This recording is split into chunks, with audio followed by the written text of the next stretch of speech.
Hi, I'm Paul Perdue, and I am the infrastructure nerd. And today we're going to talk about gusto, which is the way I sometimes live my life. I have a client in Indianapolis. I have several clients in Indianapolis, but this particular client happened to be waiting in line just after me to be seated at a restaurant, probably a year ago, and ended up being seated right behind me. And I went ahead and ate my dinner alone, as I normally do when I'm on the road. And at the time, I was reading the first book that I ever read on my iPhone, which was kind of a new concept to me, eating my dinner and paying very close attention to the book. It was a Stephen King book.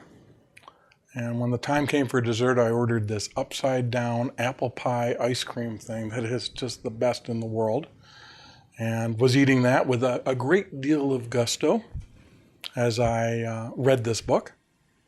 And maybe 5 minutes into dessert, I noticed a presence over in the side that I thought kind of was just a busboy that was standing there. And I continued to read my book and eat with gusto. And I looked up, and it was a Pete, the client, standing there kind of just looking at me. And when I noticed him, he said, "You have a good evening." And I said, "You have a good evening too." And he went on his way, and I continued to eat my ice cream and read my book. I walked out of the restaurant. I walked back to the hotel. I got into my room, and I looked in the mirror, and I had ice cream all over me, at least 3 different places on my tie. I guess the gusto got a little bit out of hand. So it's all right to live life with gusto.